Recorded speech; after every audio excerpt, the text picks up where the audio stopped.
tourne juste. Je vois ça. Ça clignote là.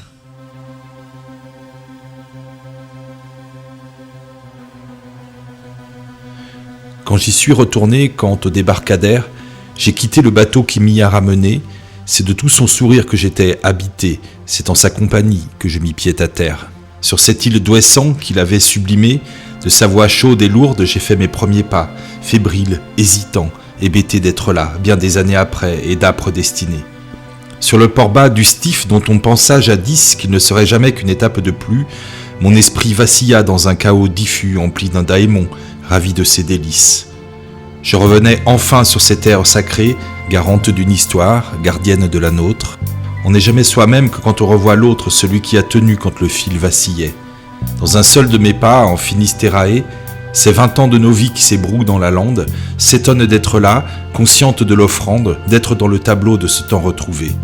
20 ans d'une existence, c'est 2 fois le voyage que l'on s'était promis sans qu'on tienne parole, chaque fois rattrapé dans une flamerole par les obligations, le manque de courage.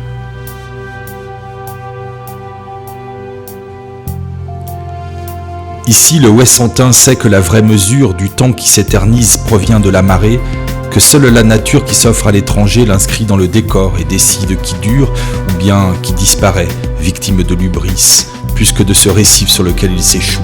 Quand on arrive ici, quand on en voit le bout, c'est dans l'humilité, sans aucun artifice. Cet habitant de l'île ne s'étonnera pas que son âme y revienne et suive mon chemin, lui dont les éléments, cerbère quotidien, s'amusent de son sort entre vie et trépas.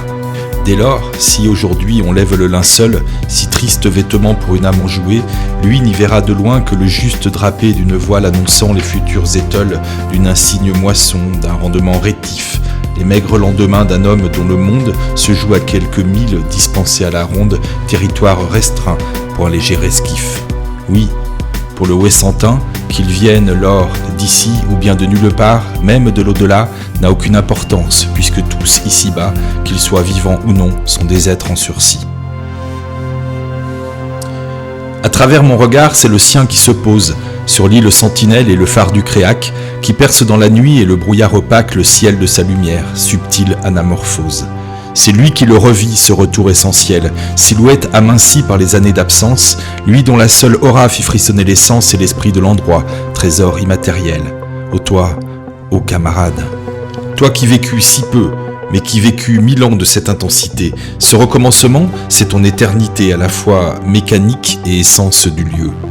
Il semble que ta voix dépasse les collines, qu'à la pointe de Perne, on t'entend les chanter, le temps qu'on adoucit, les amours retrouvés au debout des semaines, l'odeur des aubépines. Il se pourrait aussi, quand la vie tourbillonne, que se mélangent en toi, soudain ressuscités, les personnes et les lieux, les jours et les années, et que tu entremêles, Ouessant et Belledonne. Autant de ces contrées qui firent ta mémoire, qui t'ont constitué tel que tu es toujours, et tellement vivant dans tous ces alentours que ton rire bannit le moindre désespoir. Il faut à 50 ans qu'un homme reconnaisse, bien au-dessus des eaux, bien au-dessus des plaines, que de chacun des jours suffira bien la peine et de chacun d'entre eux il en extrait la liesse. Mais que du disparu, épargné par les affres, de la vieillesse honnie, de l'heure des regrets, on peut garder la joie intacte et préservée et du goût de la vie son appétit de safre. On chérit les absents, péris de chaque port, emportés par les flots ou par la finitude, on voit ça résonner dans la douce hébétude. Et puis encore, la force du transport.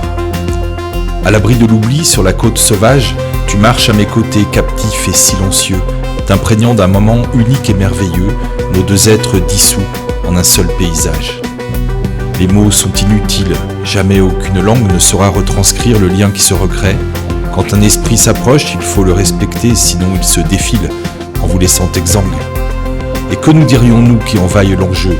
Que pourrions-nous garder de ces années passées, tant elles ont pu muser, tant elles l'ont protégé, une amitié, souvent, se contente de peu.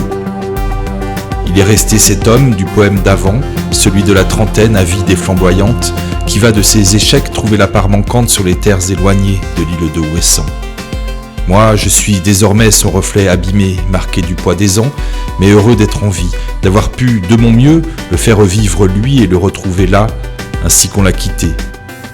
Je pense à cette mère qui remercia le ciel d'avoir passé 30 ans à chérir son enfant, plutôt que de maudire le même firmament de le lui avoir pris, chagrin sacrificiel.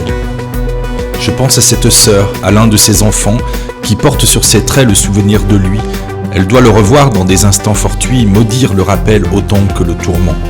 Je pense à cette femme qui en fut amoureuse et aimée en retour d'une force sans égale. Je ne peux qu'esquisser la douleur abyssale qui a lesté sa vie, tempête impétueuse. Je leur dis, il est là, près de moi, en amer. Il indique la voie jusque vers Portsgoreth, où sur la tourbe meuble, sans empreinte laissée, il se soustrait au temps de ses semelles d'air. Il ne vous quitte pas une seule seconde, figure évanescente d'un paradis perdu. Il porte les légendes de pays inconnus, ne se fie qu'à l'estime, au vent et puis à l'onde. Il calme et rassérène les peines des terriens, les convainc que le jour finit par se lever, que même si la chance leur semble être passée, ils essaieront encore, pleins d'audace et d'entrain.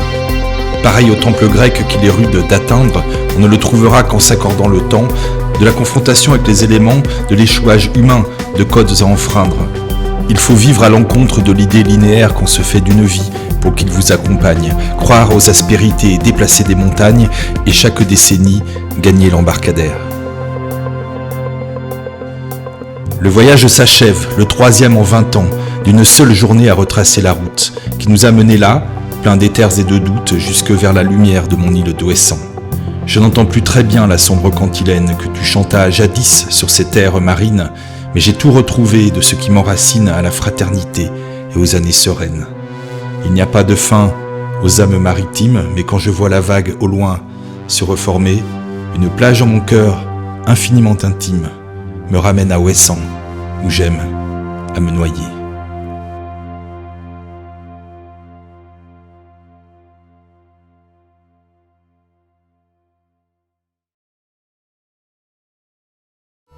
Une plage en mon cœur, infiniment intime, me ramène à Ouessant.